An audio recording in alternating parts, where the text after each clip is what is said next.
Hello there, and a very warm welcome to my YouTube. My name's Chris, and today I'm taking a look at air sea rescue that became more readily used slightly later on in the Second World War, whereby a lifeboat was attached to either a Hudson, a Warwick, or an aircraft of similar size to reach downed pilots that were out in the sea beyond the range of some of the air sea rescue launches. It was really from 1943 onwards that rescue operations were also carried out by the Hudson, Barracuda and a Warwick aircraft, carrying airborne lifeboats which were attached to the aircraft. The 27-foot-long airborne lifeboat was dropped by parachute. Well, 3 parachutes actually, and it was dropped basically to ditched crews which were way out of range of the air sea rescue launches. The lifeboat was made mainly of plywood, and beside it having a sail, it also had 2 engines, navigation equipment, supplies of food and water, and a radio transmitter and receiver, both operating on the 500 kHz frequency. Its weight fully loaded was 1,200 pounds, and in order to keep the boats heading into wind, a sea anchor was fired during the descent by a rocket. 2 buoyancy chambers were automatically inflated as the boat left the aircraft. Before we get started, I'd just like to say a really huge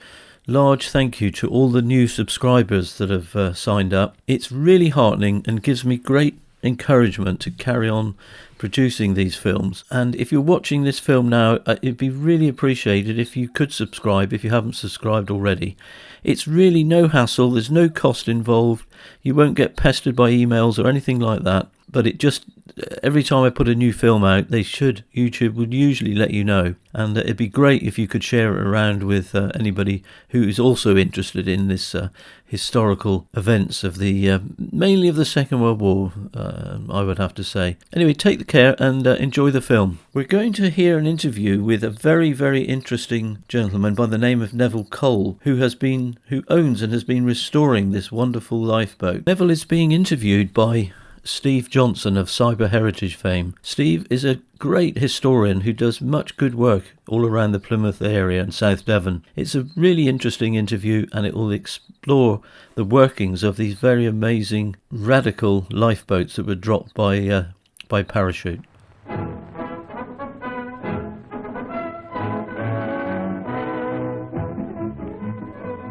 Good morning, my name is Neville Cole. I am the owner of this Mark I airborne lifeboat. It is a superb specimen, isn't it? It is, yes. Now tell me, how can a lifeboat be airborne? It's a contradiction in terms.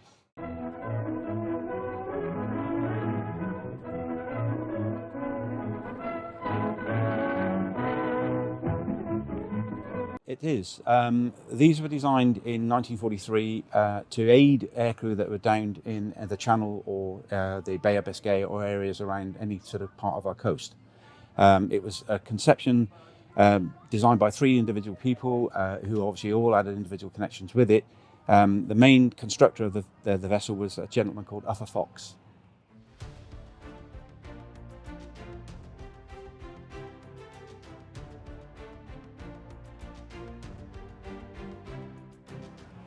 Now this was dropped from an aircraft? It was, yes. What type of aircraft was it?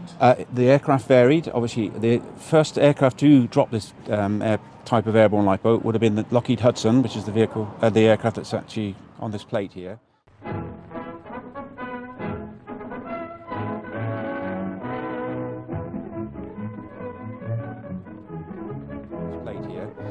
Okay, that was a Mark I.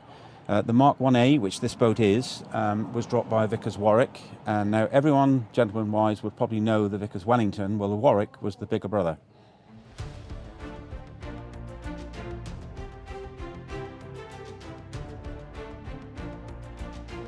Okay, and from what altitude was it dropped? The drop altitude was normally 700 feet.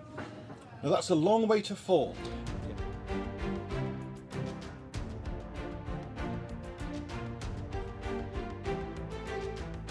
Yes, each individual boat was fitted with a plethora of parachutes. Now the parachutes were stored in sacks that are obviously fixed to a position on the boat, and these were opened obviously as the aircraft released the boat and the boat started to drop towards the ocean.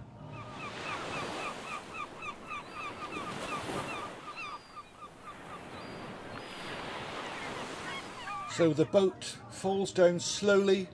Yes, well actually parachutes. 19 miles an hour is a normal descent. That's not slow. It isn't, exactly. So it's well built. It is. Well, it's the construction of the boat. This one's dual skinned. The later ones, which were 30 foot in length, this is 23, were triple skinned. But this is an internal 45-degree angle and an external carvel built.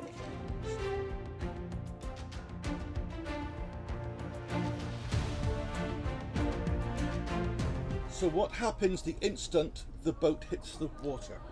Well, before we get to that sort of stage, as the boat is originally released from the aircraft, if we come this way, using this photograph as an example, on the central photograph there, you can see there are two large packs and a small centre pack the size of a pillow. Okay, that small centre pack is the drogue chute. That's the one that's attached to the aircraft. On release, that is actually dispatched because it's stropped to the aircraft. That lifts up the two larger packs, which then deploys the six parachutes, 32-foot diameter, three in each of those two packs. When the report reaches the Royal Air Force Station that an aircraft is in trouble, a bomber, for instance, hit by flak and unable to reach the coast, news of the forced landing at sea is immediately passed to the Air Sea Rescue Service. They at once arrange for full cooperation with the Royal Navy and any vessels within the vicinity of the landing.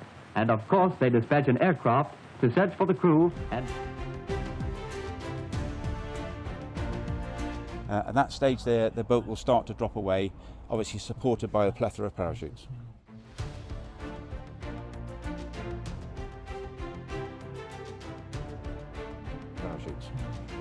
So we're in the air, we're coming down, we hit the water. Yeah. What happens?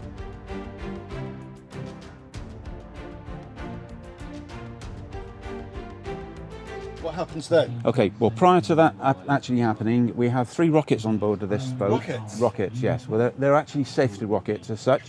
One is in the bow. The one that's in the bow, obviously, is connected to a drogue, which is basically a sea anchor. Okay.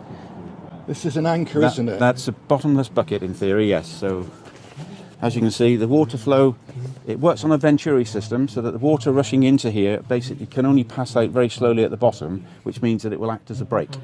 Now, just as a matter of interest, and you can actually see the full-length interview that Steve Johnson did with Neville Cole, and it took part at the former RAF Harrowbeer near Yelverton. I'm fairly sure this wartime lifeboat will be available to take a look at the RAF Harrowbeer 1940s weekend, which is over the weekend of the 16th and 17th of August 2025. So pop up to Yelverton and have a look at it. As you may appreciate, during wartime, Devon, and particularly South Devon, played a significant role in air sea rescue operations, particularly through the Royal Air Force, and the Royal National Lifeboat Institution also took part. RAF Bolt Head near Salcombe was also a base, and the rescue launches were moored in Salcombe Harbour, and the aircraft were based at RAF Bolt Head during wartime, and they both had Spitfires and Walruses there, which were sent out to rescue downed pilots and crew in the English Channel. I really hope you found this film of interest. Do please take the greatest of care, and I look forward to seeing you on the next one. All the very best. Cheers for now.